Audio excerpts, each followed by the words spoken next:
Era uma terça-feira comum quando minha vida virou de cabeça para baixo novamente. Eu estava no trabalho tentando focar nas planilhas intermináveis que precisava revisar antes do fim do expediente quando ouvi a notificação do meu celular. Normalmente eu ignoraria porque estava concentrada, mas algo me fez olhar. Talvez tenha sido intuição ou apenas curiosidade, mas quando peguei o telefone e vi o envelope branco elegante na foto que minha vizinha tinha me enviado dizendo que havia chegado.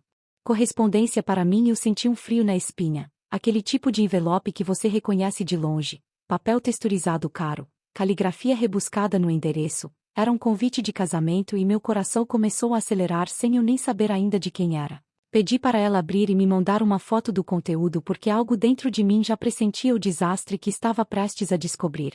Quando a imagem carregou na tela do meu celular, eu precisei ler 3 vezes para ter certeza de que meus olhos não estavam me enganando. Lá estava escrito em letras douradas e elegantes os nomes dele e dela. Meu ex-namorado de 5 anos com quem planejei uma vida inteira e minha ex-melhor amiga desde a adolescência com quem dividi todos os meus segredos, sonhos e medos. Eles estavam se casando e tinham tido a audácia, a crueldade e o descaramento de me enviar um convite como se eu fosse apenas mais uma conhecida da lista. Senti minha respiração falhar e precisei sair da sala de reuniões.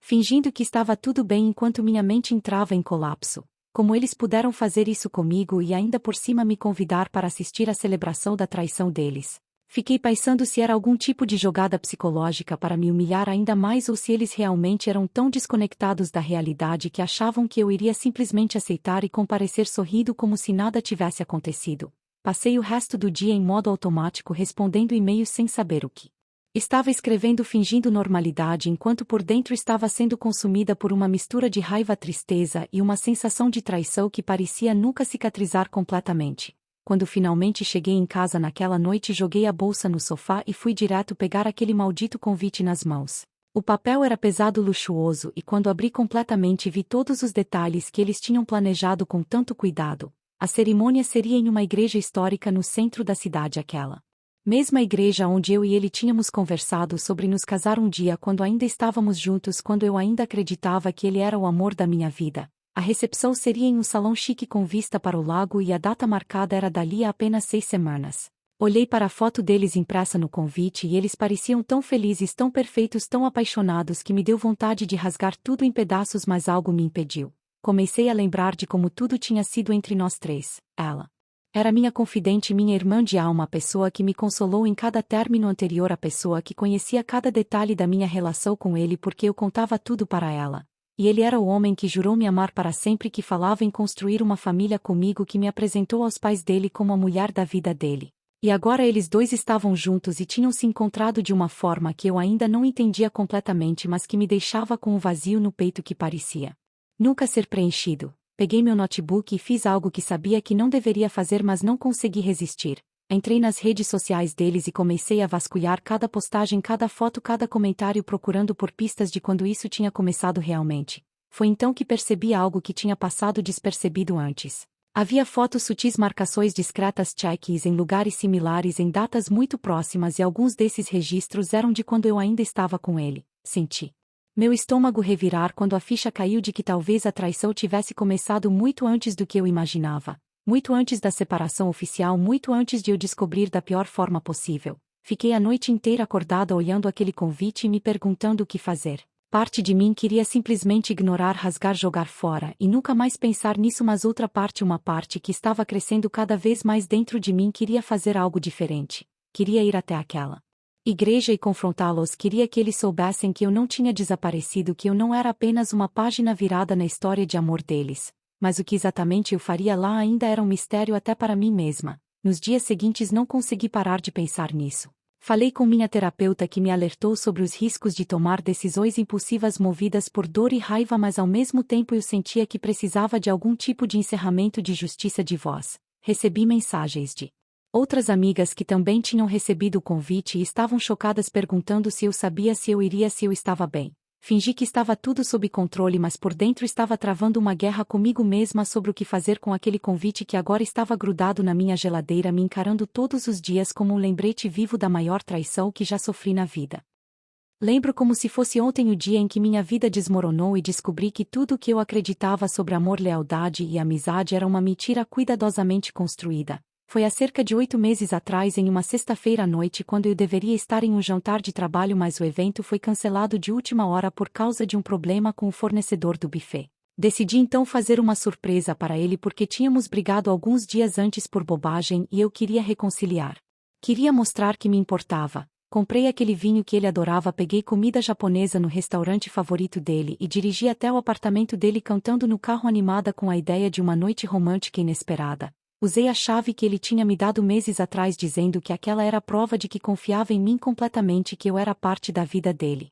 Subi as escadas em vez do elevador porque queria ter alguns segundos a mais para imaginar a cara de surpresa dele quando me visse. Mas quando abri a porta do apartamento, a surpresa foi toda minha e não da forma que eu esperava. A primeira coisa que notei foi a música tocando baixinho, aquela playlist romântica que ele sempre dizia que era especial nossa, mas aparentemente não era tão exclusiva assim. Havia 2 taças de vinho na mesinha de centro e um casaco feminino jogado no sofá. Meu coração começou a bater descompassado e senti minhas mãos tremerem enquanto colocava as sacolas no chão, tentando processar o que estava vendo. Caminhei devagar pelo corredor e foi quando ouvi a risada dela vindo do quarto dele. Aquela risada que eu conhecia tão bem porque tinha ouvido milhares de vezes ao longo de 15 anos de amizade. Era a risada da minha melhor amiga ecoando pelas paredes do apartamento do meu namorado, e naquele momento tudo começou a fazer sentido de uma forma dolorosa e devastadora. Empurrei a porta do quarto e a cena que vi ficou gravada na minha mente como uma fotografia que nunca iria desaparecer. Eles estavam na cama dele, entrelaçados em lençóis que eu mesma tinha ajudado ele a escolher quando fomos juntos comprar coisas novas para o apartamento. O olhar de pânico nos olhos dos dois quando me viram parada ali foi quase cômico se não fosse tão trágico. Ela tentou se cobrir rapidamente, balbuciando meu nome como se houvesse qualquer explicação no universo que pudesse justificar aquilo. Ele pulou da cama tentando pegar uma calça ou uma camisa, qualquer coisa, enquanto falava frases desconexas sobre como aquilo não era o que parecia, sendo que era exatamente o que parecia. Senti meu corpo inteiro tremer e as lágrimas começarem a descer pelo meu rosto, mas o que mais me machucou não foi a traição física em si, mas sim a percepção de que aquilo não era a primeira vez. Pela forma como eles estavam confortáveis, pela naturalidade com que estavam juntos, pela expressão de culpa antiga nos olhos dela, eu soube imediatamente que aquilo já vinha acontecendo há muito tempo. Comecei a gritar perguntas que nem eu mesma sabia que queria respostas. Há quanto tempo isso está acontecendo? Quantas vezes vocês fizeram isso nas minhas costas? Quantas vezes ela me consolou sobre problemas no nosso relacionamento sabendo que ela mesma era parte do problema? Quantas vezes ele me beijou depois de ter beijado ela? Ela começou a chorar dizendo que nunca quis me machucar, que as coisas simplesmente aconteceram, que o amor não se controla. E aquelas palavras me deixaram ainda mais furiosa. Porque como assim as coisas simplesmente aconteceram? Traição não acontece simplesmente, ela é uma escolha, é uma série de escolhas conscientes que eles fizeram repetidamente durante meses, talvez anos. Ele tentou se aproximar de mim colocando a mão no meu braço, mas eu me afastei como se o toque dele queimasse. Comecei a juntar minhas coisas que estavam espalhadas pelo apartamento dele, a escova de dentes que ficava no banheiro, a blusa que tinha deixado na última vez que dormi lá, os livros que ele tinha pedido emprestado. Cada objeto era uma lembrança de como eu tinha sido ingênua, de como tinha confiado cegamente nas 2 pessoas que mais amava no mundo. Enquanto juntava tudo em uma sacola plástica que achei na cozinha, minha mente começou a trabalhar em alta velocidade, repassando memórias dos últimos meses, tentando identificar os sinais que eu tinha perdido.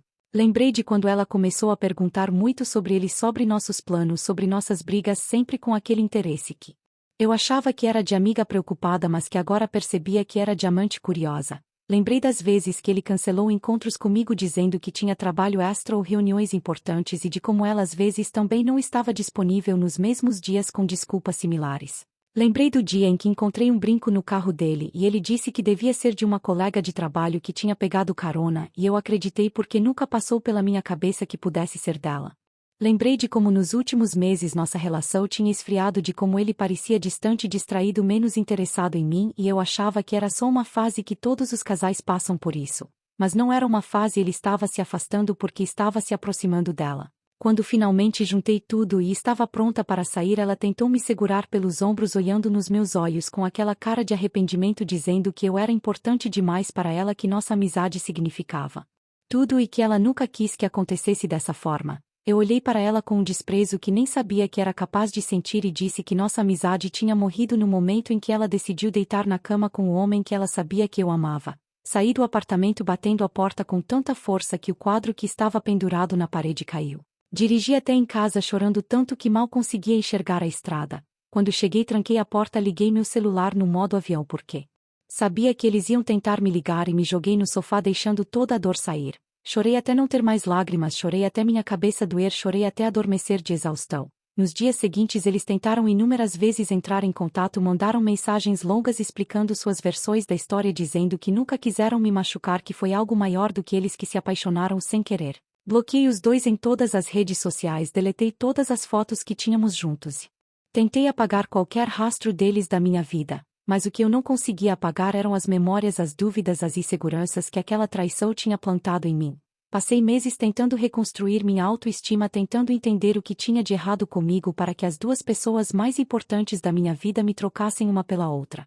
Minha terapeuta repetia que não havia nada de errado comigo, que a traição diz muito mais sobre o caráter deles do que sobre meu valor, mas mesmo assim a dor persistia. E agora, meses depois, quando achei que finalmente estava começando a curar essa ferida, eles tinham a audácia de me enviar um convite de casamento, como se eu devesse celebrar o relacionamento que nasceu da destruição do meu.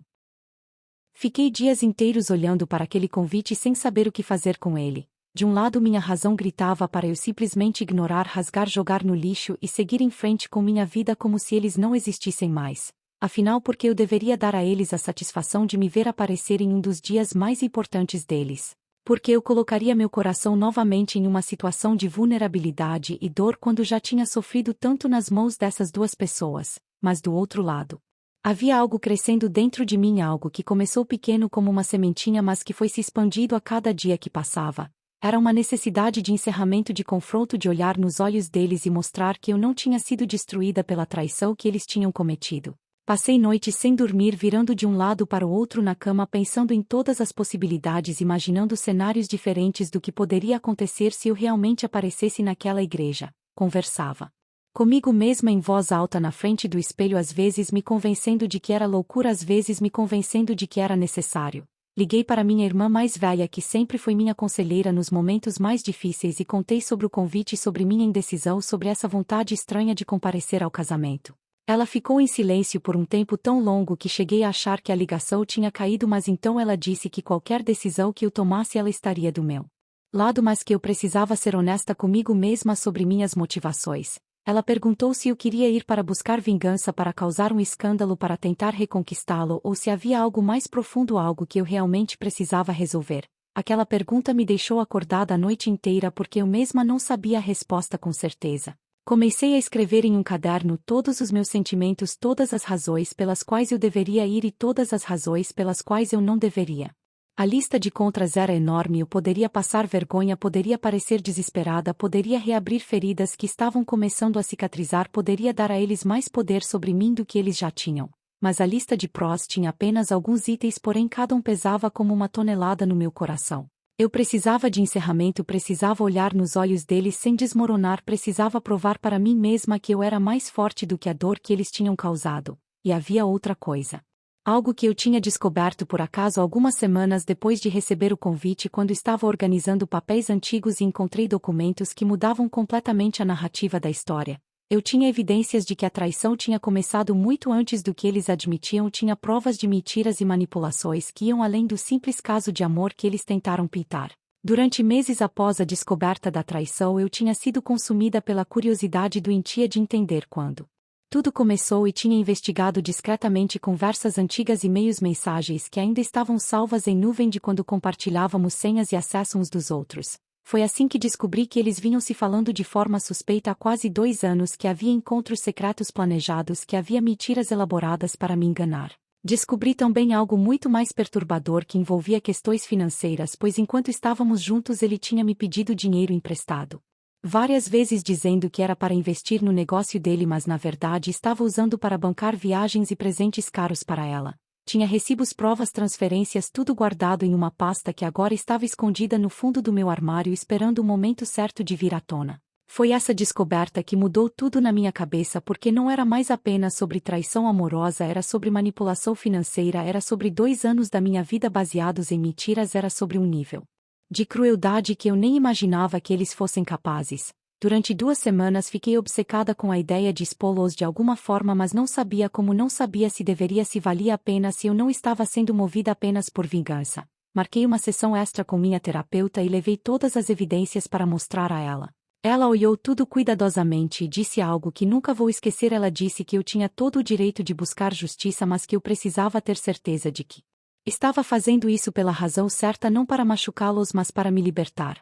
Perguntou se eu conseguiria viver em paz sabendo que eles estavam construindo um casamento baseado em mentiras que eu conhecia, ou se eu precisava de alguma forma revelar a verdade para poder seguir em frente de verdade. Passei mais uma semana inteira pensando nisso até que finalmente tomei minha decisão em uma madrugada de insônia quando estava sentada na varanda vendo o sol nascer.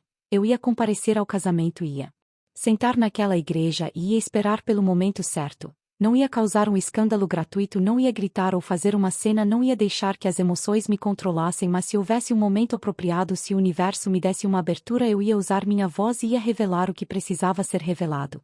Liguei para minha irmã naquela manhã e disse que tinha decidido. Ela ficou preocupada achando que eu estava tomando uma decisão impulsiva, mas quando expliquei meus motivos, quando mostrei as evidências que tinha descoberto, ela entendeu que aquilo era maior do que apenas uma ex-namorada magoada aparecendo no casamento. Ela ofereceu ir comigo para me apoiar, mas eu disse que precisava fazer isso sozinha, que era algo que eu tinha que enfrentar com minhas próprias forças. Comecei então a me preparar psicologicamente para aquele dia. Voltei a fazer terapia com mais frequência, trabalhando minha ansiedade, meus gatilhos emocionais, minha capacidade de manter a calma sob pressão. Comecei a meditar todas as manhãs, visualizando como seria entrar naquela igreja, sentar no banco, manter a compostura mesmo vendo os dois se casando na minha frente. Comprei um vestido novo não porque queria impressionar alguém, mas porque queria me sentir poderosa, confiante no controle. Era um vestido azul marinho elegante, mas discreto, o tipo de roupa que não chamaria atenção, mas que me faria sentir bem comigo mesma. Pratiquei na frente do espelho minha postura, minha respiração, minhas expressões faciais. Porque sabia que todos os olhos estariam em mim quando eu entrasse naquela igreja. As semanas foram passando e a data do casamento foi se aproximando, e a cada dia que passava eu me sentia mais segura da minha decisão.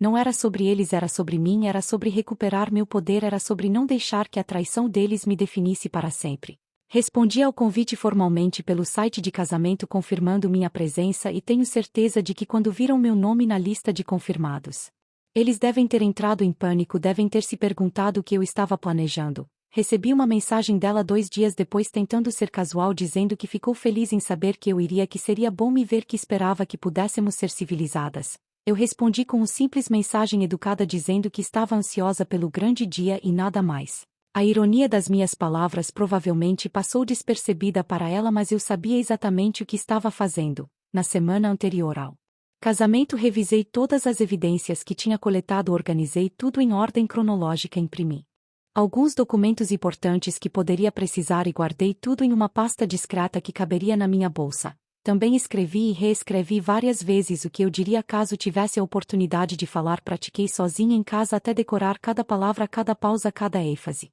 Não ia ser um discurso longo ou dramático, ia ser direto, factual, impossível de ser negado ou distorcido. Na noite anterior ao casamento quase não dormi de tanta ansiedade, mas não era a ansiedade ruim da insegurança. Era a ansiedade da antecipação de quem sabe que está prestes a fazer algo importante, algo necessário. Me levantei cedo no dia do casamento, tomei um banho demorado, fiz minha maquiagem com cuidado, arrumei meu cabelo de forma simples mas elegante e vesti aquele vestido azul marinho. Me olhei no espelho e pela primeira vez em meses vi uma mulher forte olhando de volta para mim, uma mulher que tinha sido traída e machucada, mas que não tinha sido quebrada. Peguei minha bolsa com a pasta de evidências. Dentro coloquei meus sapatos confortáveis porque sabia que seria um dia longo e saí de casa com o coração batendo forte, mas com a mente clara e decidida. Estava pronta para encarar o casamento deles, estava pronta para sentar naquela igreja e estava especialmente pronta para o momento em que o padre fizesse aquela pergunta tradicional que todos esperam ser apenas uma formalidade. Eu ia comparecer e ia estar preparada para usar minha voz se fosse necessário. O dia amanheceu com um céu azul impecável, daqueles que parecem feitos sob medida para casamentos e cerimônias perfeitas. Olhei pela janela enquanto tomava meu café da manhã, que mal consegui engolir por causa do frio na barriga, e pensei na ironia de como o clima estava lindo para um dia que eu sabia que seria qualquer coisa menos perfeito. Terminei de me arrumar, conferindo cada detalhe pela 10ª vez no espelho, verificando se a maquiagem estava no lugar, se o cabelo estava bem preso, se o vestido estava sem nenhuma mancha ou amassado. Peguei minha bolsa que continha a pasta com todas as evidências e respirei fundo 3 vezes como minha terapeuta tinha me ensinado para controlar a ansiedade. O casamento estava marcado para as 3 da tarde, mas decidi chegar com 1 hora de antecedência porque queria observar as pessoas chegando, queria me acostumar com o ambiente antes que a cerimônia começasse. Dirigi até a igreja com as mãos suando frias no volante, mudando de estação de rádio a cada 2 minutos porque nada parecia adequado para o momento. Quando finalmente avistei a igreja histórica no centro da cidade com sua arquitetura imponente e seus vitrais coloridos, senti meu coração disparar. O estacionamento já tinha alguns carros, mas ainda não estava cheio, então consegui uma vaga relativamente discreta de onde poderia ver quem estava chegando sem ser imediatamente notada. Fiquei ali sentada no carro por quase 20 minutos apenas observando e respirando, tentando acalmar os nervos que pareciam querer me dominar. Vi os fornecedores chegando com flores enormes, arranjos brancos e cor-de-rosa que provavelmente custaram uma fortuna. Vi o fotógrafo e sua equipe descarregando equipamentos entrando na igreja para preparar os melhores ângulos. Vi alguns convidados começando a chegar em seus trajes de festa, as mulheres com vestidos elegantes, os homens de terno conversando animadamente na entrada como se aquele fosse apenas mais um casamento feliz. Finalmente às 2h30 decidi que era hora de sair do carro e entrar antes que a igreja ficasse lotada demais. Caminhei lentamente pelo estacionamento, sentindo cada passo como se pesasse 1 tonelada. Quando cheguei à entrada principal da igreja, dei de cara com a decoração extravagante que eles tinham escolhido: fitas brancas e cor-de-rosa por todo lado, pétalas de rosa formando um caminho até a porta, flores penduradas formando arcos românticos. Era tudo tão perfeito, tão cuidadosamente planejado que me deu um aperto no peito pensar em quanto esforço e dinheiro tinha sido investido naquela farsa. Respirei fundo de novo e empurrei a pesada porta de madeira da igreja. O interior estava ainda mais impressionante do que eu imaginava. Os bancos de madeira escura estavam decorados com laços de cetim e pequenos buquês nas pontas. Velas em castiçais elegantes estavam posicionadas estrategicamente, criando uma atmosfera romântica e solene. A luz dos vitrais coloridos criava um jogo de cores no chão de mármore. E o órgão da igreja tocava uma música suave de fundo. Havia um grande arco de flores brancas no altar onde eles ficariam de frente um para o outro para dizer seus votos. Olhei para tudo aquilo e senti uma mistura estranha de admiração pela beleza do ambiente e repulsa pelo que aquilo tudo representava. Algumas pessoas já estavam sentadas nos bancos conversando baixinho e quando entrei sozinha senti vários olhares se voltarem para mim. Reconheci alguns rostos conhecidos, amigos mútuos que provavelmente sabiam da história toda e que deviam estar se perguntando o que diabos eu estava fazendo ali. Ignorei os olhares e caminhei com a cabeça erguida pelo corredor central procurando um lugar para sentar. Não queria ficar muito na frente onde seria óbvia demais, mas também não queria ficar no fundo onde poderia parecer que estava me escondendo.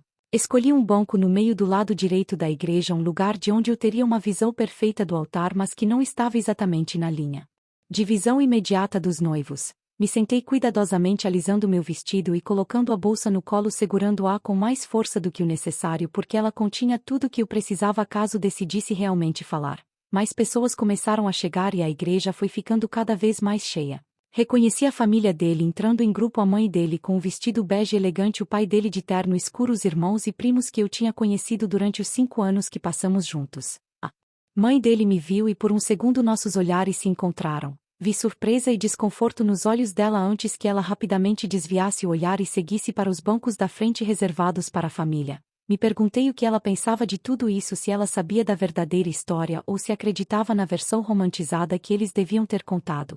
Então vi a família dela entrando, a mãe que tinha sido como uma segunda mãe para mim durante nossa amizade de 15 anos. Ela me viu e a expressão em seu rosto foi de puro choque, suas mãos voaram para a boca e ela ficou paralisada no corredor até que o marido a cutucou gentilmente para continuar andando. Ela passou por mim sem dizer nada, mas eu podia sentir o peso do olhar dela nas minhas costas enquanto ia se sentar. A igreja estava ficando completamente lotada agora, com mais de 200 pessoas, todas vestidas elegantemente, todas animadas e felizes, conversando sobre como o casal era lindo, como estavam ansiosos pela cerimônia.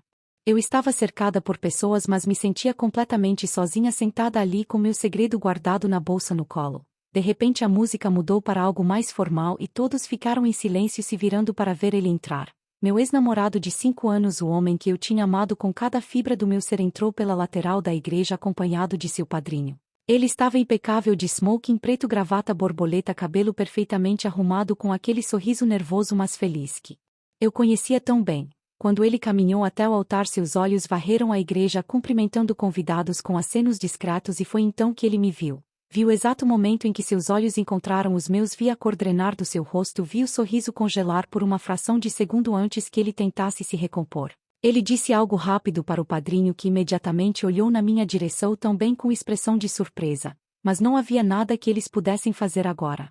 Cerimônia estava prestes a começar e eu estava ali sentada calmamente com minhas mãos cruzadas sobre a bolsa esperando. A música mudou novamente para a marcha nupcial e todos se levantaram. Virei minha cabeça junto com todos os outros para ver ela entrar. Minha ex-melhor amiga de 15 anos, a mulher que conhecia cada segredo meu, cada medo, cada sonho, estava deslumbrante em um vestido de noiva branco elaborado com cauda longa, véu delicado e um buquê enorme de rosas brancas. Ela entrava no braço do pai com aquele sorriso radiante que toda noiva tem, até que seus olhos me encontraram no meio da multidão de convidados. Vi o sorriso vacilar, vi seus passos quase tropeçarem, vi a mão dela apertar o braço do pai com mais força. Ela tentou continuar sorrindo, tentou manter a compostura, mas eu podia ver o pânico crescendo em seus olhos a cada passo que ela dava em direção ao altar. O pai dela percebeu que algo estava errado e sussurrou algo para ela, mas ela apenas balançou a cabeça e continuou caminhando. Quando ela finalmente chegou ao altar e ficou de frente para ele, eu pude ver os dois trocando olhares rápidos de preocupação. Olhares que claramente diziam: o que diabos ela está fazendo aqui? Mas era tarde demais para fazer qualquer coisa sem causar uma cena, então eles se viraram para o padre e tentaram focar na cerimônia.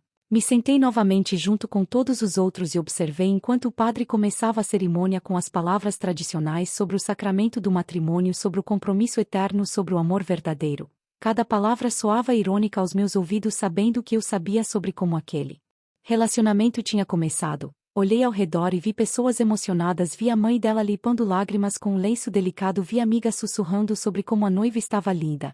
Ninguém além deles dois e eu sabíamos a verdade real por trás daquela cerimônia aparentemente perfeita. O padre continuou falando sobre honestidade, fidelidade e respeito mútuo, e eu tive que morder o lábio para não soltar uma risada amarga diante da ironia. Eles estavam parados ali prometendo serem honestos um com outro quando toda a fundação do relacionamento deles era baseada em mentiras e traição. Vi as mãos deles entrelaçadas tremendo levemente, vi a forma como ela não conseguia parar de olhar discretamente na minha direção, como se esperasse que eu fosse pular a qualquer momento e causar um escândalo. Mas eu continuava sentada calmamente, esperando pacientemente, porque sabia que meu momento estava chegando. A cerimônia prosseguiu com leituras bíblicas, com músicas cantadas por um coral que eles tinham contratado, com votos personalizados que eles tinham escrito um para o outro. Quando chegou a hora dos votos dela, eu a ouvi prometer amá-lo na alegria e na tristeza, na saúde e na doença, até que a morte os separasse, e me perguntei se ela sentiu algum remorso, alguma culpa ao dizer aquelas palavras, sabendo que eu estava ali ouvindo tudo. Então chegou a vez dele, e ele prometeu ser fiel, honesto e dedicado, prometeu construir uma vida baseada em confiança e respeito, e eu tive que apertar minhas mãos com força para não tremer de raiva diante daquelas mentiras descaradas. O padre então pediu as alianças e o pajem pequeno veio trotando pelo corredor com as alianças em uma almofadinha branca, arrancando suspiros de admiração dos convidados. Eles trocaram as alianças, deslizando-as nos dedos um do outro com mãos que ainda tremiam levemente, e o padre sorriu satisfeito, como se estivesse presenciando o início de algo lido, quando na verdade estava oficializando algo que nasceu da destruição. E então, o momento que eu estava esperando finalmente chegou. O padre pigarreou e olhou para a congregação com aquele olhar solene e disse as palavras que todos conhecem, mas que raramente são levadas a sério. Se alguém souber de algum motivo pelo qual este casal não deva se casar, que fale agora ou cale-se para sempre. A igreja ficou em silêncio absoluto, como sempre fica nesse momento, porque ninguém nunca realmente se opõe, ninguém nunca realmente se levanta. Mas dessa vez seria diferente. Senti cada par de olhos na igreja esperar a formalidade passar, senti o casal relaxar levemente, achando que o momento de perigo tinha passado. E foi então que lentamente e com toda a calma do mundo eu me levantei do meu lugar no meio da igreja. O som do meu movimento ecoou no silêncio absoluto e todas as cabeças se viraram para me olhar. Vi os olhos dele arregalarem de pânico, vi ela ficar pálida como se fosse desmaiar, vi o padre piscar confuso sem saber o que fazer, porque em seus 40 anos oficiando casamentos isso nunca tinha acontecido. Fiquei ali de pé com minha bolsa na mão, olhando diretamente para eles dois no altar, e senti uma calma estranha me invadir. Esse era o momento que eu tinha me preparado para, esse era o momento que eu precisava para finalmente me libertar de tudo que eles tinham me feito. O silêncio que se instalou na igreja era tão profundo que eu podia ouvir meu próprio coração batendo acelerado no peito. Todas aquelas 200 pessoas estavam completamente paralisadas me encarando com expressões que variavam entre choque puro, curiosidade mórbida e desconforto extremo. O padre tinha sua boca levemente aberta claramente sem saber como proceder porque aquilo que deveria ser apenas uma formalidade ritualística tinha se tornado real. Vi ela segurar o buquê com tanta força que seus dedos ficaram brancos. Vi ele dar um passo involuntário para trás como se quisesse fugir dali. Respirei fundo sentindo a adrenalina correr pelas minhas veias e comecei a falar com uma voz que saiu muito mais firme e clara do que eu esperava. Eu me oponho, disse alto o suficiente para que cada pessoa naquela igreja pudesse me ouvir perfeitamente. O murmúrio começou imediatamente, pessoas sussurrando umas com as outras, virando cabeças tentando entender o que estava acontecendo, quem eu era e por quê estava fazendo aquilo. O padre levantou a mão pedindo silêncio e me perguntou com uma voz hesitante se eu tinha um motivo legítimo para interromper a cerimônia. Olhei diretamente para ele e depois para os noivos e disse que sim, que eu tinha não apenas um motivo mas vários motivos muito legítimos. Comecei explicando quem eu era, disse meu nome completo e expliquei que tinha sido namorada dele por 5 anos e melhor amiga dela por 15 anos. Vi algumas pessoas na congregação que não sabiam da história cobrirem a boca com as mãos horrorizadas enquanto outras que já sabiam apenas balançavam a cabeça. Ela tentou me interromper dizendo meu nome com aquela voz trêmula implorando para que eu não fizesse aquilo ali, mas eu levantei minha mão e disse que ela teve anos para ser honesta comigo e agora era minha vez de falar. Abri minha bolsa e tirei a pasta com todas as evidências que tinha coletado cuidadosamente durante meses. Disse que não estava ali apenas por ter sido traída, que não estava ali movida só pela dor de um coração partido, mas sim porque tinha descoberto verdades que essas duas pessoas tinham escondido não só de mim mas de todos ali presentes. Comecei mostrando impressões de conversas entre eles que datavam de quase 2 anos atrás, quando eu ainda estava em um relacionamento sério com ele, mensagens explícitas planejando encontros secretos falando sobre como precisavam ser cuidadosos para eu não descobrir. Li algumas mensagens em voz alta e a cada palavra que saía da minha boca via ele ficando mais vermelho e ela começando a chorar. A mãe dele se levantou indignada perguntando se aquilo era verdade e ele não conseguiu responder, apenas baixou a cabeça. Mas eu não tinha terminado ainda, tinha guardado o pior para o final. Peguei extratos bancários e recibos que provavam que enquanto ele me pedia dinheiro emprestado dizendo que era para investir no negócio dele, na verdade estava usando meu dinheiro para pagar viagens caras, hotéis de luxo, presentes extravagantes para ela. Mostrei um recibo de uma pulseira de diamantes que custou quase R$ 3.000, comprada exatamente uma semana depois que ele me pediu 2.000 emprestados dizendo que estava com dificuldades financeiras. Levantei o recibo no ar para que todos pudessem ver e perguntei em voz alta se alguém achava que isso era o comportamento de um homem honesto, de um homem que merecia estar ali prometendo fidelidade e honestidade. O pai dele se levantou do banco visivelmente furioso e começou a caminhar em direção ao altar exigindo explicações. Ela estava chorando descontroladamente agora, tentando segurar o braço dele, mas ele se afastou dela também, parecendo perdido sem saber o que dizer ou fazer. Mas eu ainda não tinha terminado, havia mais uma revelação que ia abalar completamente a farsa que eles tinham construído. Peguei o último documento da pasta e disse em voz alta que durante minha investigação eu tinha descoberto algo que nem ele sabia sobre ela. Todos ficaram ainda mais atentos, se é que isso era possível, porque até ele olhou para mim com uma expressão confusa. Olhei diretamente para ela e disse que ela não tinha terminado com o ex-namorado dela antes de começar a se envolver com ele. Que durante os primeiros 6 meses do caso deles ela estava mantendo relacionamento com ambos, manipulando os dois. Ao mesmo tempo, vi o rosto dele mudar completamente de cor quando processar aquela informação, vi a raiva e a traição aparecerem em seus olhos da mesma forma que tinha aparecido nos meus quando descobri sobre eles. Mostrei mensagens dela para o ex-namorado que eu tinha conseguido através de uma amiga em comum, mensagens datadas de períodos em que ela já estava vendo ele às escondidas. Ela gritou que aquilo não era verdade, que eu estava mentindo, que estava inventando coisas por vingança, mas eu simplesmente levantei meu telefone oferecendo mostrar as conversas completas com datas e horários para qualquer um que quisesse verificar. A igreja tinha virado um caos completo agora, com pessoas se levantando, conversando alto, alguns saindo, outros tentando se aproximar para ver as evidências. A mãe dela estava chorando desconsoladamente, sendo consolada pelo marido. A mãe dele estava gritando com ele, exigindo saber se tudo aquilo era verdade. O padre tentava acalmar todo mundo, pedindo ordem, mas sua voz se perdia no meio da confusão. Continuei falando por cima do barulho, explicando que não estava ali para destruir a vida deles por destruir, estava ali porque essas duas pessoas tinham me usado, manipulado, mentido, roubado de mim não apenas um relacionamento, mas anos da minha vida, dinheiro que eu trabalhei duro para ganhar e principalmente minha capacidade de confiar nas pessoas. Disse que eles tinham me feito questionar meu próprio valor, minha sanidade e minha percepção da realidade e que eu tinha passado meses em terapia tentando reconstruir o que eles tinham quebrado em mim. Olhei diretamente para ela e disse que uma verdadeira amiga jamais faria o que ela fez, que ela não tinha apenas traído minha confiança, mas tinha ativamente conspirado para me enganar, tinha me consolado sobre problemas no relacionamento que ela mesma estava causando, tinha me dado conselhos sobre como melhorar as coisas com ele enquanto estava dormindo com ele pelas minhas costas. E então olhei para ele e disse que um homem de verdade não rouba dinheiro da mulher que diz amar, não mente olhando nos olhos dela todos os dias, não constrói um relacionamento novo enquanto ainda está comprometido com outra pessoa.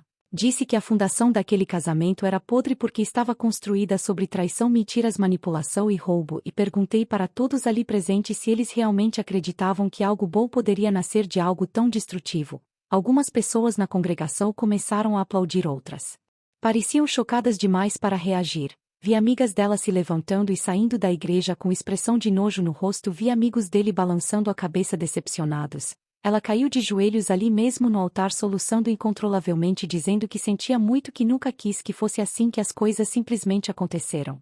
E aquelas palavras, as coisas simplesmente aconteceram, me deixaram ainda mais furiosa, porque não, nada simplesmente acontece. Traição é uma escolha, mentira é uma escolha. Roubo é uma escolha, e eles tinham feito essas escolhas repetidamente durante anos. Ele finalmente encontrou sua voz e tentou dizer que eu estava exagerando, que estava distorcendo os fatos, que estava fazendo aquilo por vingança porque não conseguia aceitar que eles eram felizes juntos. Olhei para ele com toda a raiva e dor acumulada daqueles meses e disse que felicidade construída sobre a infelicidade dos outros não é felicidade real, é apenas ilusão.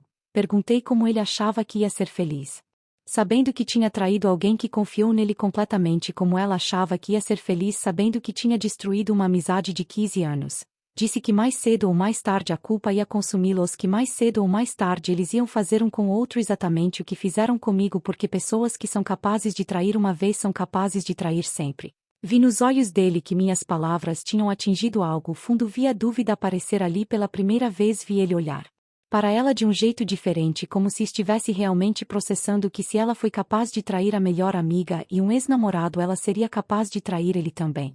O padre finalmente conseguiu acalmar a multidão o suficiente para falar e disse com voz grave que à luz dessas revelações ele não poderia em boa consciência continuar com a cerimônia, que precisava de tempo para conversar com o casal em particular, que aquilo era extremamente irregular.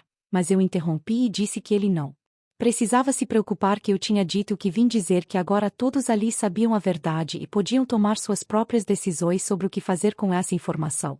Guardei meus documentos de volta na pasta, coloquei tudo na bolsa e disse a última coisa que tinha a dizer olhando diretamente para os dois. Disse que eu os perdoava não porque eles mereciam perdão, mas porque eu merecia paz. Disse que durante meses eles tinham ocupado cada pensamento meu, cada hora do meu dia, mas que a partir daquele momento eu estava me libertando do peso de carregá-los na minha vida. Disse que eles teriam que viver com as consequências das escolhas que fizeram, teriam que olhar no espelho todos os dias sabendo o tipo de pessoas que eram, mas que eu não ia mais deixar que as ações deles definissem quem eu sou. Comecei a caminhar pelo corredor central em direção à saída e o silêncio que tinha se instalado era diferente agora, não era mais de choque, era quase de respeito. Algumas pessoas se levantaram. Quando passei como se estivessem me prestando homenagem, outras simplesmente me olhavam com lágrimas nos olhos. Quando estava quase na porta, ouvi ela gritar meu nome uma última vez, implorando que eu esperasse, que precisávamos conversar, mas eu não me virei, não parei, continuei caminhando porque não havia mais nada que ela pudesse dizer que fizesse alguma diferença. Empurrei a pesada porta de madeira da igreja e saí para o sol da tarde, que parecia mais brilhante do que quando entrei. Respirei fundo, sentindo o ar fresco encher meus pulmões, e pela primeira vez em meses senti que conseguia respirar de verdade. Atrás de mim ainda podia ouvir o caos dentro da igreja, pessoas gritando, discutindo, saindo, mas aquilo não era mais meu problema, não era mais minha história para carregar. Caminhei até meu carro com passos firmes, com a cabeça erguida, sentindo algo que não sentia há muito tempo, sentindo-me livre, sentindo-me poderosa, sentindo-me finalmente em paz com tudo o que tinha acontecido. Entrei no meu carro, mas não consegui dirigir imediatamente. Fiquei ali sentada com as mãos no volante, tremendo, não de medo ou arrependimento, mas da adrenalina pura que ainda corria pelo meu corpo depois de tudo que tinha acabado de acontecer.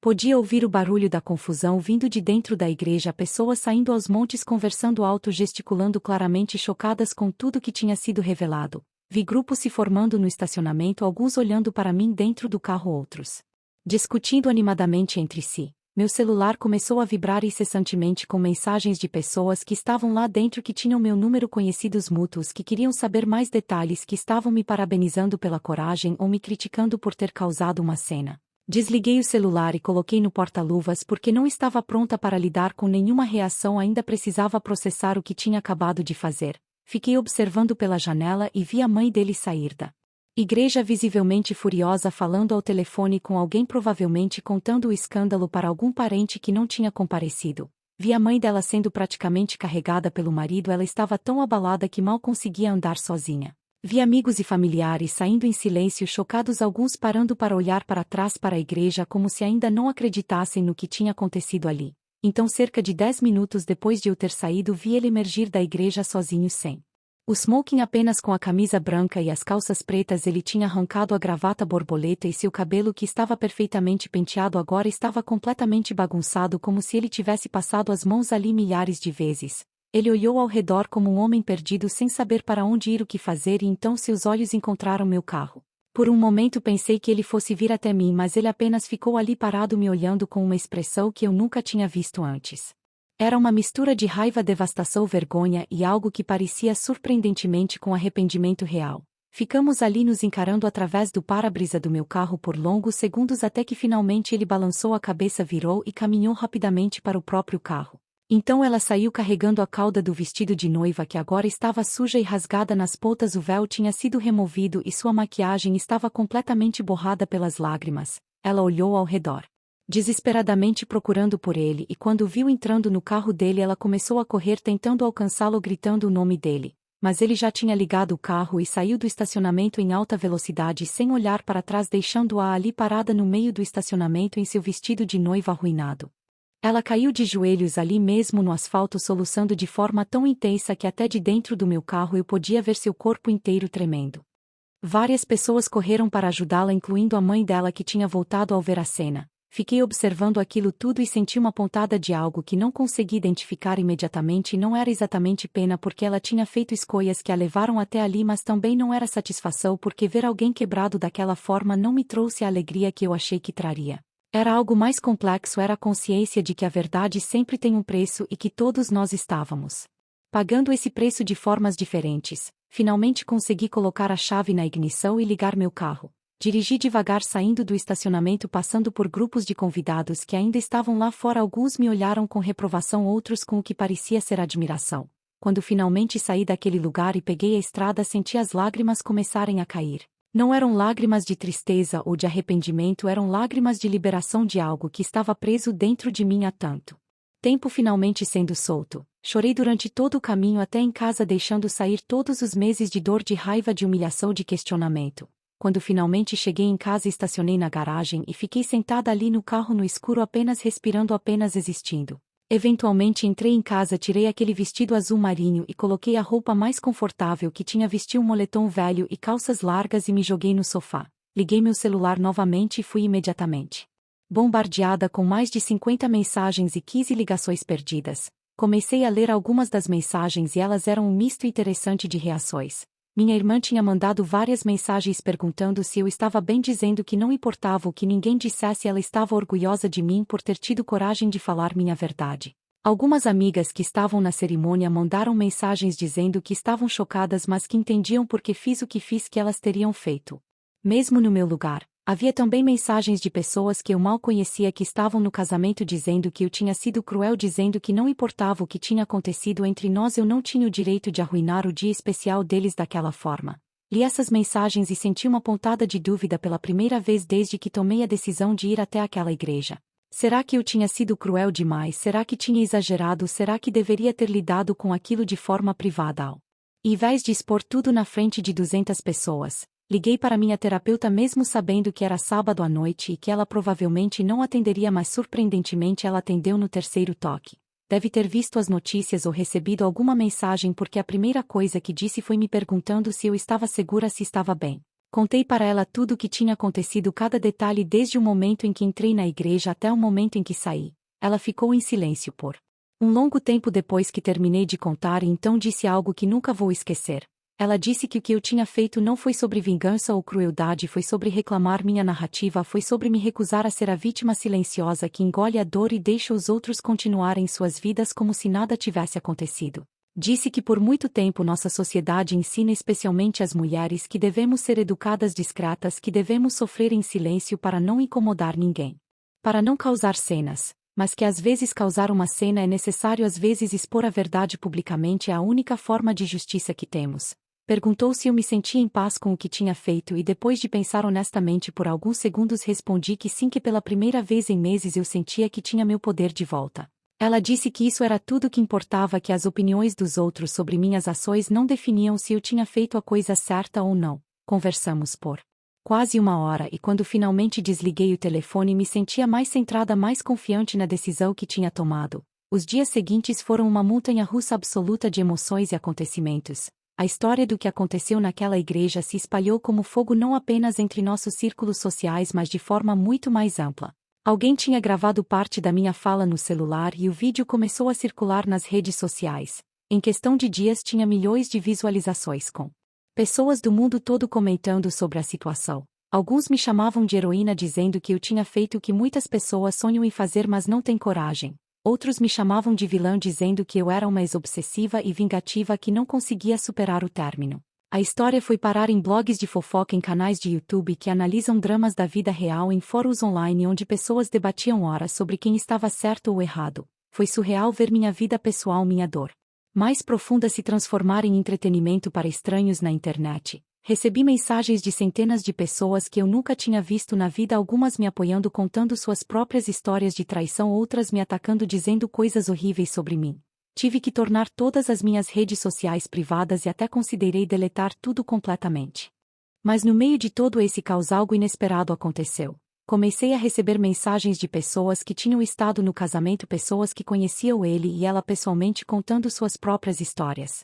Uma amiga dela da faculdade me contatou dizendo que ela tinha feito algo parecido antes, que tinha ficado com o namorado de outra amiga do grupo e que depois tinha mentido sobre tudo até ser exposta. Um colega de trabalho dele me mandou mensagem dizendo que ele sempre teve comportamento questionável no escritório, que flertava com mulheres comprometidas e que tinha fama de ser desonesto em negócios.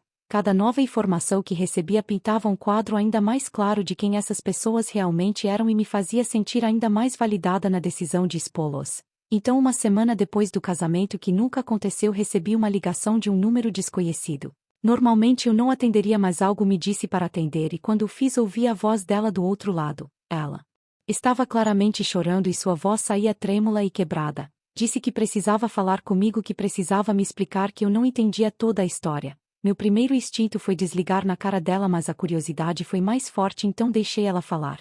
Ela começou tentando se justificar dizendo que nunca planejou se apaixonar por ele, que aconteceu naturalmente, que foi algo mais forte que ela. Disse que nos últimos meses do meu relacionamento com ele eu estava distante e fria e que ele estava sofrendo e que ela apenas estava lá para consolá-lo como amiga, mas que uma coisa levou à outra. Ouvi tudo aquilo sentindo uma raiva crescer dentro de mim novamente, porque ela estava tentando de alguma forma colocar a culpa em mim e estava sugerindo que eu tinha alguma responsabilidade na traição deles. Interrompi ela e disse com uma voz calma mas firme que nada do que ela estava dizendo justificava o que fizeram, que mesmo se meu relacionamento com ele estava ruim, a resposta não era trair. Mentir, a resposta era ter a decência de terminar primeiro. Perguntei sobre o dinheiro que ele roubou de mim para gastar com ela e ela ficou em silêncio por um longo tempo antes de admitir que sabia, sim, que sabia que ele estava pegando dinheiro emprestado comigo, mas que ele dizia que ia devolver, que era só temporário. Aquela admissão me deixou ainda mais furiosa porque significava que ela era cúmplice não apenas da traição emocional mas também da financeira. Então ela disse algo que me pegou completamente de surpresa. Ela disse que ele tinha terminado com ela, que depois do que aconteceu na igreja ele disse que não confiava mais nela, que se ela foi capaz de trair a melhor amiga e esconder um relacionamento paralelo dele, ela seria capaz de fazer o mesmo com ele.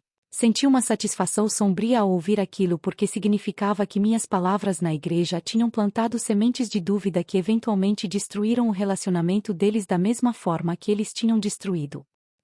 Ela estava me ligando não para se desculpar de verdade, mas porque estava sozinha e desesperada e provavelmente achava que de alguma forma podíamos voltar a ser amigas, que eu poderia consolá-la como sempre fiz no passado. Mas aquela amizade tinha morrido no momento em que ela escolheu ele ao invés de anos de lealdade e história. Disse a ela que não havia mais nada para conversarmos, que ela tinha feito escolhas e agora tinha que viver com as consequências assim como eu tive que viver com as consequências das escolhas dela. Desejei que ela encontrasse paz e felicidade, mas deixei claro que seria sem mim na vida dela. Antes de desligar, ela disse uma última coisa, disse que sentia muito de verdade, que se pudesse voltar atrás faria tudo diferente. Respondi que eu também faria tudo diferente, mas não da forma que ela imaginava. Disse que se pudesse voltar atrás eu teria ido naquela igreja muito mais cedo, teria exposto a farsa deles antes que chegasse tão longe. Desliguei o telefone. Bloqueei o número dela definitivamente. Nos meses que se seguiram, minha vida lentamente começou a voltar a algum tipo de normalidade. A história eventualmente saiu dos holofotes da internet e as pessoas pararam de me reconhecer na rua ou de me mandar mensagens. Voltei a focar no meu trabalho, na minha terapia, em reconstruir minha vida sem eles. Fiz novas amizades com pessoas que não conheciam minha história, que me viam pelo que eu era agora e não pelo que tinha acontecido comigo. Comecei a namorar de novo, devagar e cautelosamente, mas dessa vez com uma consciência muito maior sobre sinais vermelhos, sobre a importância da honestidade, sobre meu próprio valor. Nunca mais soube diretamente dele ou dela, mas através de conhecidos em comum ouvi que ele tinha se mudado para outra cidade tentando recomeçar longe do escândalo. Ouvi que ela tinha perdido várias amizades, que estava em terapia intensiva tentando lidar com a culpa e a vergonha.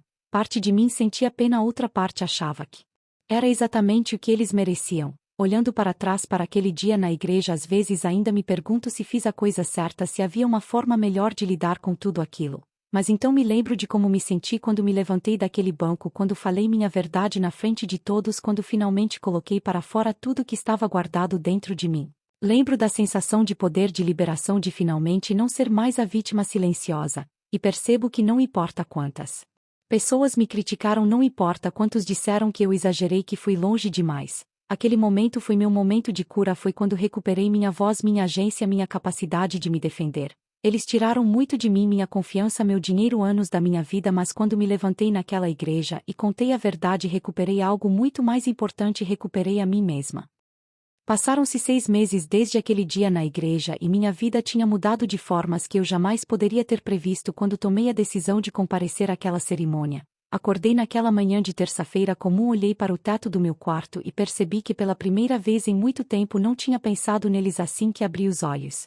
Antes, aquela traição era a primeira coisa que invadia minha mente todas as manhãs, era o peso que carregava comigo durante todo o dia, mas agora era diferente. Agora eu conseguia passar dias inteiros sem pensar no que aconteceu, sem sentir aquela dor aguda no peito. Me levantei, fiz meu café da manhã e sentei na varanda com meu laptop para checar e-mails quando vi uma notificação de uma mensagem no LinkedIn. Era de uma mulher que eu não conhecia, o nome não me era familiar, mas quando abri a mensagem e comecei a ler, senti meu coração apertar. Ela explicava que tinha visto o vídeo do que aconteceu na igreja, que tinha circulado nas redes sociais meses atrás e que aquilo tinha mudado a vida dela. Contou que estava em um relacionamento de 8 anos com um homem que sempre a fazia se sentir louca, que negava coisas óbvias, que a manipulava emocionalmente, e que quando viu minha coragem de me levantar e falar minha verdade, ela encontrou forças para finalmente terminar aquele relacionamento tóxico. Disse que agora estava reconstruindo sua vida, estava em terapia, estava redescobrindo quem ela era sem aquele homem e que queria me agradecer porque, de alguma forma, minha história tinha sido o empurrão que ela precisava. Li aquela mensagem 3 vezes com lágrimas nos olhos porque era a primeira vez que eu realmente entendia o impacto completo do que tinha feito.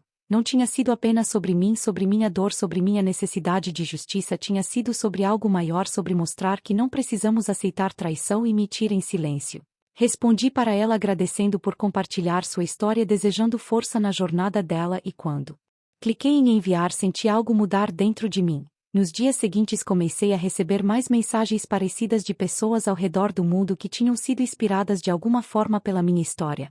Homens e mulheres que tinham sido traídos, que tinham engolido a dor para manter a paz, que tinham deixado os outros reescreverem suas narrativas. Cada história era diferente, mas todas tinham um fio em comum: a sensação de finalmente ter permissão para se defender, para exigir respeito, para não aceitar migalhas de amor e lealdade. Comecei a perceber que aquele momento horrível na minha vida, aquela traição devastadora, tinha se transformado em algo inesperadamente poderoso. Não era sobre vingança, nunca tinha sido realmente sobre vingança, era sobre recusar ser silenciada, era sobre dizer não, você não vai reescrever essa história e me fazer de vilã. Então algo completamente inesperado aconteceu. Recebi um e-mail de uma produtora de podcasts que queria fazer um episódio sobre minha história.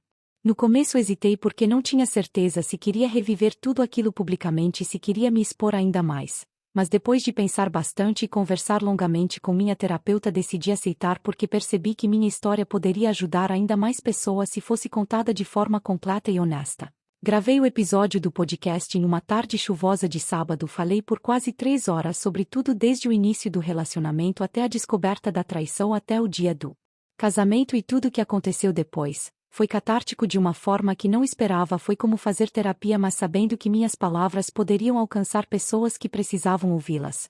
Quando o episódio foi ao ar 2 semanas depois, ele se tornou viral de uma forma que ninguém esperava. Em poucos dias estava no topo das paradas de podcasts mais ouvidos, tinha milhões de downloads e as redes sociais estavam cheias de pessoas discutindo, debatendo, compartilhando suas próprias histórias. Recebi milhares de mensagens de apoio, mas também recebi críticas duras de pessoas que achavam que eu estava lucrando com drama, que estava me fazendo de vítima, que precisava seguir em frente. Li todas as críticas, cada uma delas, e no começo elas me machucavam, me faziam questionar novamente se tinha feito a coisa certa. Mas então percebi algo importante, percebi que as pessoas que me criticavam eram geralmente aquelas que nunca tinham passado por uma traição devastadora, ou pior, eram pessoas que tinham sido os traidores em suas próprias histórias e se sentiam atacadas pela minha narrativa. 3 meses depois de gravar o podcast recebi uma ligação que mudaria tudo novamente. Era de uma editora querendo saber se eu teria interesse em escrever um livro contando minha história de forma mais detalhada e também incluindo histórias de outras pessoas que tinham passado por situações similares. Meu primeiro instinto foi dizer não, porque escrever um livro parecia grande demais, parecia expor ainda mais minha vida já tão exposta. Mas quanto mais pensava nisso, mais percebia que era uma oportunidade de criar algo significativo, de transformar minha dor em algo que pudesse genuinamente ajudar outras pessoas. Aceitei a proposta e passei os 6 meses seguintes escrevendo, revisando, reescrevendo, derramando cada emoção, cada pensamento, cada lição aprendida nas páginas daquele livro. Foi um dos processos mais difíceis e mais curativos que já passei, porque tive que revisitar cada momento doloroso, mas dessa vez com a perspectiva do tempo e da cura. O livro foi publicado 1 ano e 2 meses depois daquele dia na igreja e se tornou um best-seller quase imediatamente. Recebi convites para dar palestras, para participar de programas de TV, para falar em universidades sobre relacionamentos tóxicos, sobre autoestima, sobre a importância de confiar em sua própria percepção da realidade. Minha vida tinha se transformado completamente de uma forma que eu nunca poderia ter imaginado. Mas o momento mais significativo de toda essa jornada aconteceu em uma tarde qualquer, quando estava em uma livraria fazendo uma sessão de autógrafos. Uma mulher de uns 50 anos se aproximou da mesa segurando meu livro contra o peito com as 2 mãos. Quando chegou sua vez, ela colocou o livro na mesa e começou a chorar.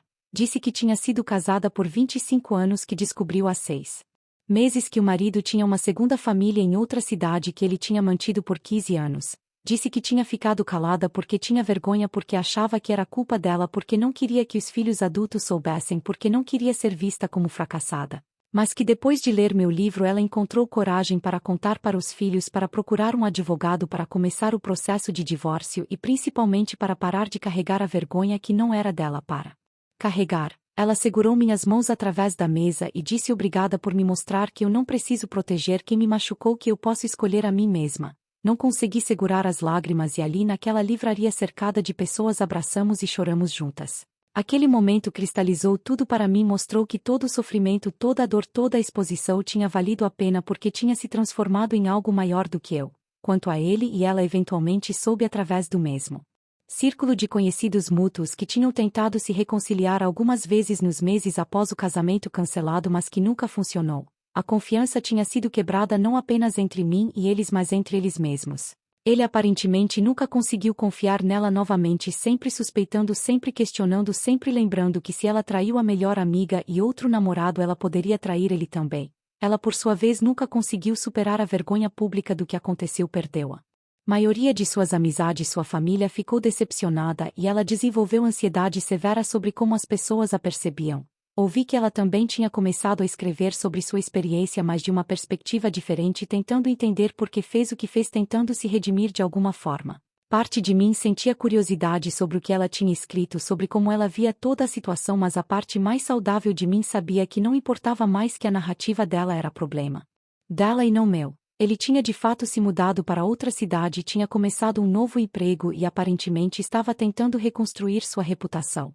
Mas a história tinha o seguido de formas que ele não esperava. Potenciais empregadores pesquisavam seu nome no Google e encontravam artigos sobre o escândalo do casamento. Encontros românticos terminavam quando as mulheres descobriam quem ele era. Ele tinha criado consequências que o seguiriam por anos, talvez para sempre. Alguns meses atrás recebi um e-mail dele pela primeira vez desde aquele dia. Foi curto e direto, dizia apenas que ele entendia porque fiz o que fiz, que ele merecia tudo o que aconteceu e que esperava que eu tivesse encontrado paz.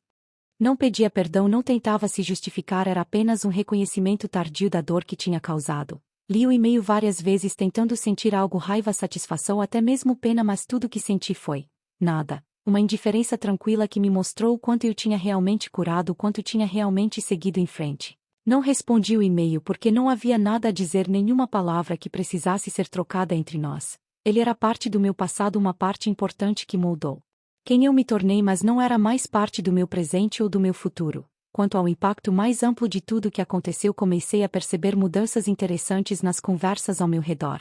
Pessoas começaram a falar mais abertamente sobre traição, sobre a importância de confrontar mentiras, sobre como o silêncio muitas vezes protege os abusadores e não as vítimas. Várias pessoas me contaram que, inspiradas pela minha história, tinham finalmente confrontado pessoas que as tinham machucado. Tinham finalmente contado verdades que estavam guardando, tinham finalmente escolhido a si mesmas. E isso era o legado real de tudo o que aconteceu. Não era sobre destruir um casamento, era sobre começar conversas importantes, sobre encorajar pessoas a valorizarem a si mesmas o suficiente para não aceitar traição e mentira. Hoje, quando olho para trás, para aquela terça-feira, quando recebi o convite de casamento, para aquele momento de decisão se deveria ou não comparecer para aquele momento na igreja. Quando me levantei do banco, vejo que aquele foi o momento em que minha verdadeira cura começou.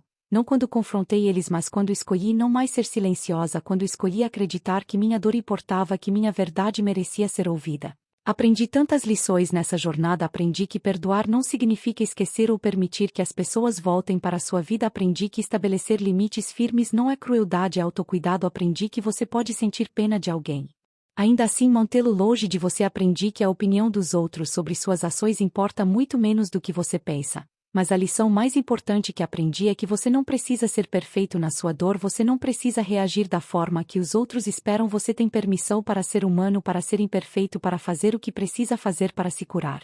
Hoje estou em um relacionamento novo com alguém que conheci através de um amigo em comum, alguém que sabe toda a minha história e não se assusta com ela. Ele é paciente, é honesto, é transparente de formas que eu não sabia que eram possíveis. No começo eu estava aterrorizada de confiar de novo, de me abrir de novo, mas lentamente estou aprendendo que nem todo mundo vai me trair, que existem pessoas boas que levam lealdade a sério. Minha terapeuta sempre diz que trauma não curado vai sangrar nas pessoas que não causaram a ferida, e eu trabalho todos os dias para não deixar que o que ele e ela fizeram comigo afete as pessoas novas na minha vida. Ainda tenho dias difíceis, dias em que a dor volta, dias em que me pego questionando novamente cada decisão que tomei. Mas esses dias são cada vez mais raros e cada vez mais fáceis de navegar. Aprendi ferramentas, aprendi técnicas, aprendi que cura não é linear, mas é possível. Recentemente voltei àquela igreja pela primeira vez desde o dia do casamento. Não planejei, foi por acaso. Estava dirigindo pelo bairro e vi a igreja e algo me fez parar. Entrei e sentei no mesmo banco onde tinha sentado naquele dia. Olhei para o altar onde eles tinham estado, para o lugar onde me levantei e falei minha verdade. Senti uma onda de emoções, mas a predominante era orgulho. Orgulho de mim mesma por ter sido corajosa, por ter enfrentado meus medos, por ter escolhido não ser vítima. Sentei ali na igreja vazia por quase uma hora apenas pensando, refletindo, agradecendo. Agradeci pela dor porque ela me tornou mais forte, agradeci pela traição porque ela me mostrou meu próprio valor, agradeci por aquele dia horrível porque ele eventualmente levou a dias muito melhores. Quando saí da igreja e voltei para meu carro, percebi que estava sorrindo. Não um sorriso amargo ou sarcástico, mas um sorriso genuíno de alguém que passou pelo fogo e saiu do outro lado transformada. Dirigi para casa pensando em tudo que tinha acontecido, em tudo que eu tinha me tornado, em todas as vidas que tinha tocado sem querer. Minha história tinha começado com traição e dor, mas tinha se transformado em algo sobre cura e empoderamento. Naquela noite sentei para jantar com minha irmã, que tinha estado ao meu lado durante toda essa jornada, e ela perguntou se eu me arrependia de alguma coisa. Pensei cuidadosamente antes de responder porque queria ser honesta. Disse que me arrependia de não ter visto sinais antes, me arrependia de ter perdido tanto tempo com pessoas que não me valorizavam, me arrependia de não ter confiado nos meus instintos mais cedo, mas não me arrependia de ter ido naquela igreja, não me Arrependia de ter me levantado, não me arrependia de ter falado minha verdade, porque aquele momento, por mais doloroso que tenha sido para todos os envolvidos, foi o momento em que recuperei meu poder. Foi o momento em que decidi que não ia mais deixar que a narrativa deles sobre o que aconteceu fosse a única narrativa. Foi o momento em que escolhi a mim mesma. E essa escolha, aquele momento de coragem, mudou a trajetória da minha vida de formas que ainda estou descobrindo. Às vezes as pessoas me perguntam se eu acho que eles aprenderam alguma coisa, se mudaram, se tornaram pessoas melhores. Honestamente não sei e não é mais minha preocupação. Eles têm suas próprias jornadas, suas próprias lições para aprender, suas próprias consequências para enfrentar. Eu tenho a minha própria vida para viver, meus próprios sonhos para perseguir, minha própria felicidade para construir. E essa é a verdadeira liberdade: não precisar mais saber o que está acontecendo na vida deles, não precisar mais de encerramento ou explicações, não precisar mais de nada deles. O encerramento veio de dentro, veio de finalmente entender que o que aconteceu não foi sobre mim, não foi porque eu não era suficiente ou porque fiz algo errado. Foi sobre as escolhas deles, sobre o caráter deles, sobre as falhas deles. E uma vez que entendi isso, realmente entendi nas profundezas da minha alma, pude finalmente deixar ir. Hoje, quando conto minha história para as pessoas, inevitavelmente alguém pergunta se valeu a pena, se eu faria de novo, se não teria sido mais fácil simplesmente ignorar e seguir em frente. Minha resposta é sempre a mesma. Valeu cada segundo de desconforto, cada momento de dúvida, cada crítica que recebi, porque me trouxe até onde estou hoje. Me trouxe até uma versão de mim mesma que é mais forte, mais sábia, mais compassiva e mais consciente do meu próprio valor. Aquele dia na igreja, quando me levantei e disse eu me oponho, não estava apenas me opondo ao casamento deles, estava me opondo a uma vida inteira de engolir minha dor para fazer os outros se sentirem confortáveis, estava me opondo à ideia de que devo ser educada e calada mesmo quando sou desrespeitada, estava me opondo a ser a vítima silenciosa em minha própria história. E essa oposição, aquele momento de rebeldia contra o que era esperado de mim, foi o começo da minha verdadeira liberdade. Então sim, ela estava se casando com meu ex, sim, o padre perguntou se alguém se opunha e sim, eu me levantei. E faria tudo de novo porque aquele momento não foi o fim da minha história, foi o começo de uma história muito melhor, uma em que eu sou a heroína, não a vítima, uma em que eu tenho voz, poder, escolha. E essa é uma história que vale